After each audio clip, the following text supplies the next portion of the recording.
How's it going today, everybody, and welcome back to Shaner's Mechanic Life. Is this light on in your instrument cluster? That amber one with the exclamation mark?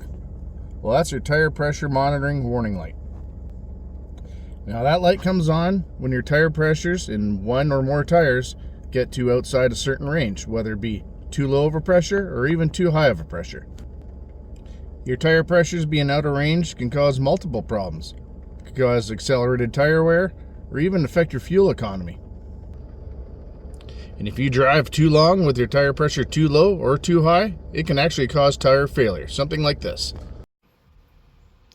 Now the problem with driving with too low of a tire pressure is it just puts a lot of stress and wear on the sidewalls of your tire. In fact, it's the tire pressure that keeps the tire up. We've all seen a flat tire. It's down on the ground, it's flat. Now when you're driving with too low of a tire pressure, it looks good up top, flat on the bottom, but every rotation this sidewall is flexing, and looking at the outside, it doesn't look too bad. But if you go on the inside,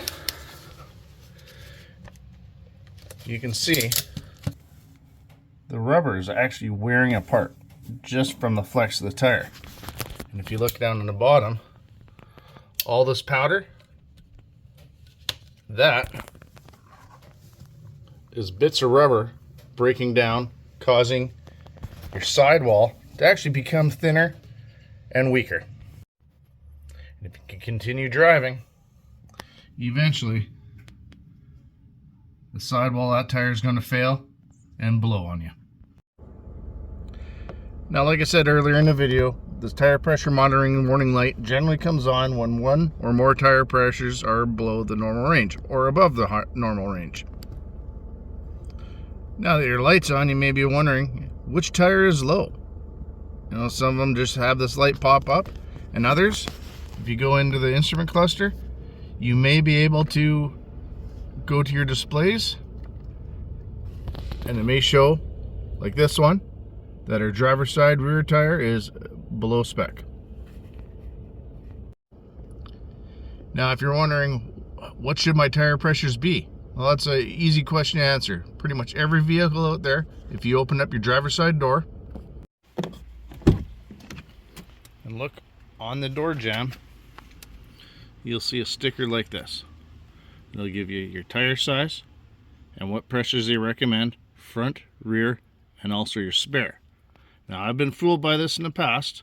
There are some vehicles out there that do have tire pressure sensors in the spare tire.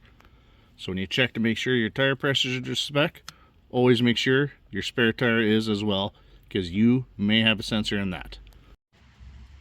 Now, generally most vehicles, your tire pressure sensor is attached to the valve stem where you put air in your tires. These generally will last anywhere between 5 and 10 years. Inside each sensor is a little battery, and just like a battery in your car, could go at any time or could last, like I said, between 5 to 12 years. Now if you fill up your tires to the recommended pressures on the door jamb and that light still doesn't go out, well, you may have to actually do what they call wake up the sensor. A lot of these sensors you have to drive, let's say for example at 50 miles an hour for about 10 minutes, they call that waking up the sensor. At that point, you should see the pressures changing on your dash, and don't be alarmed if those numbers change a little bit, because pressures go up as the tire heats up and they go down as the tire cools. So a little bit of fluctuation is normal. Now, one thing you have to be careful of when you have these displays is just because, like it says, the two front tires are 49, rear right's 50, rear left is 51, they may not be actually in the position shown there. Because if you've had some work done or some tires rotated, the tires may be showing 50 and 51 in the back, but those may actually be positioned on the front. That's why I always check all 4 tires and even the spare tire, make sure they're aired up to the proper PSI. And if you got inaccurate positions, you're going to be able to tell by checking the tire pressures first. And then you can either re-rotate the tires, put them in the right spots, or take it to a tire shop and they're going to do a reprogram on the TPMS and show you where the new positions are. Or even look up on the internet. Some vehicles you may even be able to do it yourself. In fact, with these Fords, I show you how to do it in another video. I'll put a link to that video in this description.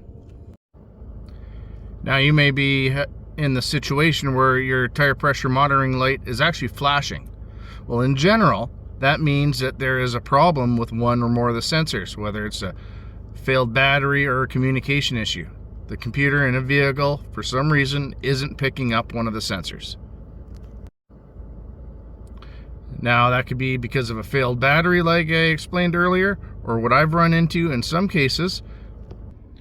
You get vehicles with all sorts of aftermarket stuff plugged into the USB ports and 12-volt outlets. Some of those, especially the cheaper ones, will interfere with the radio frequencies that the tire pressure monitoring sensors communicate on, because they rely on radio waves to communicate with the computers, because, you know, there's no wires coming out of the wheel. So if I run into that situation, first thing I do, unplug everything that is plugged into all your accessories, take it for a drive, see if your problem changes, and who knows, maybe even the tire pressure light will go out on its own just because of that. If that's the case, then I'd look into some different accessories. Some of these accessories are like power inverters, cell phone chargers, basically anything that plugs into these 12-volt and USB ports.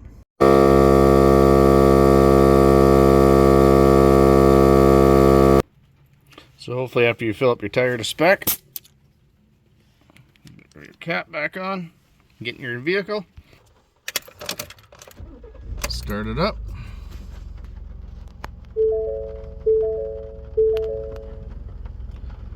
Let it run for a little while, or even, like I said, take it for a short drive to wake up the tire pressure monitoring system.